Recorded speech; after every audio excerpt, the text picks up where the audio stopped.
रहमान रहीम, आप सबकी तशरीफ़ आवरी का बहुत बहुत शुक्रिया। मकबूजा कश्मीर में कुछ दिन पहले पहलगाम के इलाके के अंदर एक बहुत अफसोसनाक वाक़या हुआ और उस वाक़े के अंदर बेगुनाह शहरी जो हैं वो हलाक हुए, जिसके लिए पाकिस्तान ने, पाकिस्तान की तमाम लीडरशिप ने, तमाम लोगों ने उस पर इजहार हमदर्दी भी किया। वज़ारत ख़ारजा ने भी उसकी मज़म्मत की। लेकिन उसके साथ साथ मैं आपको याद कराना चाहती हूँ कि ये पहलगाम के वाक़े से पहले पाकिस्तान में एक वाक़या हुआ जिसका जो था जाफ़र एक्सप्रेस का वाक़या। और उस जाफ़र एक्सप्रेस के वाक़े के अंदर आप आज तक इंडियन जो साइड है उसकी तरफ से किसी भी तरह की कोई मज़म्मत, किसी भी तरह की दहशतगर्दी के वाक़े की कोई ख़िलाफ़ गुफ्तगू, बल्कि जब ये जाफ़र एक्सप्रेस ज़ाहिर है जिस तरह से उन्होंने हॉस्टेज किया हुआ था, अल्हम्दुलिल्लाह पाक फ़ौज के जो जवान हैं उन्होंने ये रिकॉर्ड कायम किया कि इतनी बड़ी तादाद में जो यरगमाली थे उन सब को चंद घंटों के अंदर ना सिर्फ बाज़याब कराया बल्कि तमाम दहशतगर्दों को जहन्नुम वासिल भी किया। लेकिन उस जो 1-1.5 दिन का वाक़या था उसके अंदर इंडियन जो मीडिया था उसका रोल आपके सामने है। उसके जिस तरह से वहाँ पर एक एक्साइटमेंट थी, एक उन्होंने वॉर रूम टाइप की सिचुएशन क्रिएट की हुई थी और वो एक एक चीज़ को 100 मसाले लगा कर जो है वो पेश कर रहे थे। और इसी तरह जो है वो उनके सियासतदान जो है वो भी इंजॉय कर रहे थे कि जाफ़र एक्सप्रेस का वाक़या उस वक़्त जो पाकिस्तान में हो रहा था।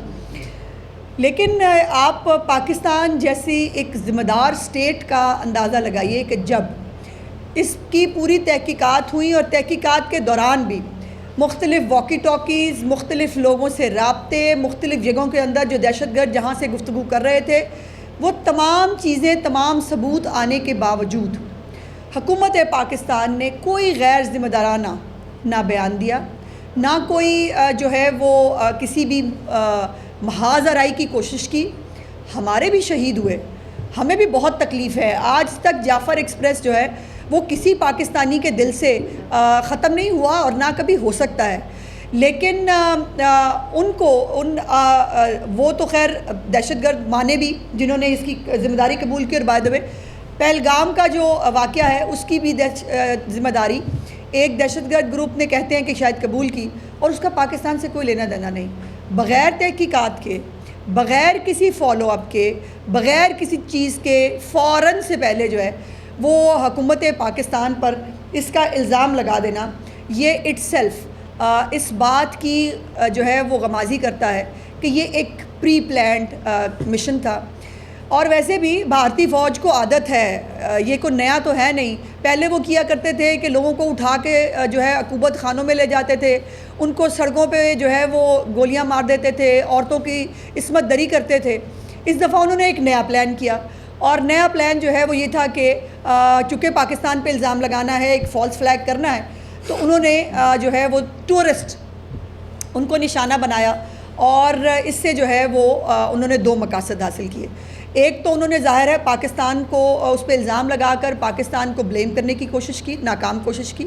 और दूसरी तरफ उन्होंने कश्मीरी अवाम का बहुत बड़ा नुकसान किया कि कश्मीर जिसको जन्नत नज़ीर कहते हैं, जहाँ पर दुनिया जहान का टूरिस्ट जो है वो उसको देखने के लिए आता है, वहाँ पर कश्मीरी यकीनन जिनको पहले ही जो है वो मुख्तलिफ़ फ़जूल सेक्शंस लगाकर, मुख्तलिफ़ कर्फ्यू लगाकर, उनके इंटरनेट बंद करके उनको पहले ही सीज में रखा गया है, उनके कारोबार भी तबाह करने की जो है वो एक कोशिश की गई।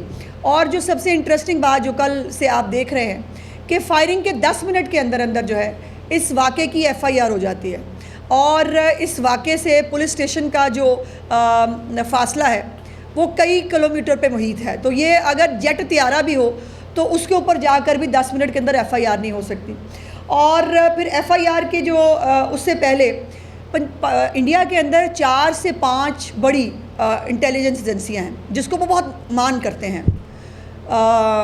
उन तमाम एजेंसियाँ जो हैं उनके होते हुए 7 लाख फ़ौज जिसका और कोई काम नहीं है सिवाय इसके कि उन्होंने कश्मीरी आवाम को अपने जो है वो अंगूठे के नीचे रखना है, उनकी ज़िंदगी हराम करके रखनी है, उनके जवान बच्चों को मारना है, उनकी औरतों की इस्मत दरी करनी है, वो कहाँ थे।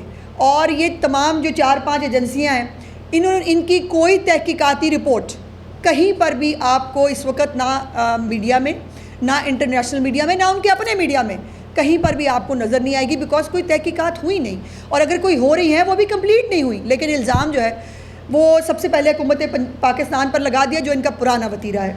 और जैसे ये वाक़या पेश आया तो जो साबिक फ़ौजी अफसरान हैं, रॉ के सोशल मीडिया अकाउंट्स हैं, भारतीय मीडिया है, उन्होंने पाकिस्तान के ख़िलाफ़ जो है वो प्रोपेगेंडा मुहिम शुरू कर दी। और इनके खौफ का आलम यह है कि कल इन्होंने हुकूमत पाकिस्तान का जो एक्स अकाउंट है उसको बंद कर दिया। भाई इतना खौफ है हकीकत से, और चले वो हमें धमकियां देने, चले वो हमारे साथ जंग करने। तो ये जो FIR है इसके अंदर बैरूनी आका और सरहद पार के जो है वो लफ्ज़ इस्तेमाल किए गए हैं। मेरा सवाल फिर ये है कि इसकी तहकीकात कहाँ हुई हैं?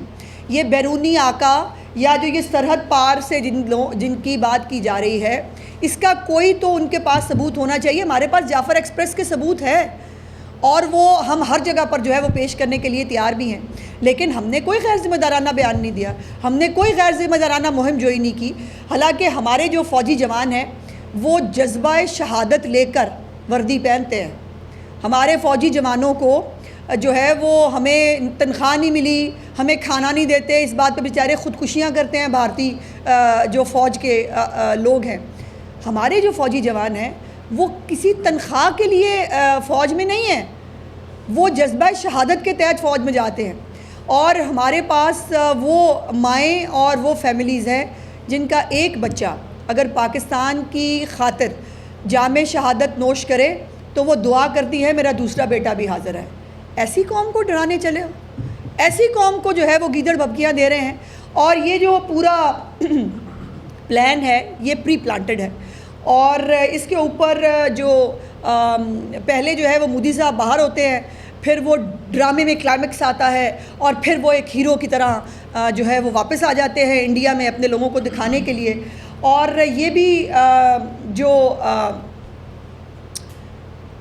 पूरी प्लानिंग के अंदर जो अभी मुख्तलिफ़ इंडियन मीडिया के ऊपर भी मोदी साहब की कुछ पुरानी, देखिए मेरी हिम्मत देखिए, मेरा हौसला देखिए, हमारा ज़र्फ़ देखिए कि मैं मोदी साहब कह रही हूँ। उनकी अपनी पुरानी तकरीरें कुछ महीनों पहले की जो है वो मुसलसल कुछ तकारीर है जिनके अंदर वो बार बार इस अज़म का अयादा करते हैं कि पाकिस्तान का जो पानी है ना वो पानी हमने रोकना है। और वो कह रहा है मैं तैयारी कर रहा हूँ, हमारी पूरी प्लानिंग हो रही है इसके ऊपर, और पूरी प्लानिंग के साथ ये हमारा पानी है, ये इंडिया का पानी है, मैं इंडिया के को पानी जो है वो वापस ला के दूँगा। और इसको जो है इस वाक़े को फॉल्स फ्लैग यहाँ से भी आप समझ सकते हैं कि इस वाक़े के अंदर वो अपने भारतीय शहरी ख़ुद जो है बेचारे उनको जो है वो गोलियाँ मारने के बाद जो सबसे बड़ा ऐलान अपनी तरफ से उन्होंने किया वो सिंध तास मुआहदा है, जिसको उन्होंने ख़ुद ब खुद जो है वो मुअत्तल करने का फ़ैसला कर लिया। पूरी ऑपोजिशन, पूरी किसी के साथ कोई कंसल्टेशन कहीं पर नहीं की गई। और यहाँ पर आप देखिए कि पाकिस्तान के अंदर वज़ीर आज़म पाकिस्तान कौमी सलामती कमेटी की मीटिंग भी बुलाते हैं, तमाम ऑपोजिशन लीडर्स जो हैं उनको ऑन बोर्ड भी रखते हैं। और अल्हम्दुलिल्लाह कोई भी सियासी मुखालफत कोई भी हो, कोई भी पॉलिटिकल पार्टी हो, हम सब पहले पाकिस्तानी हैं। और ये कई दफ़ा साबित किया है पाकिस्तान की गयूर अवाम ने कि जब पाकिस्तान की तरफ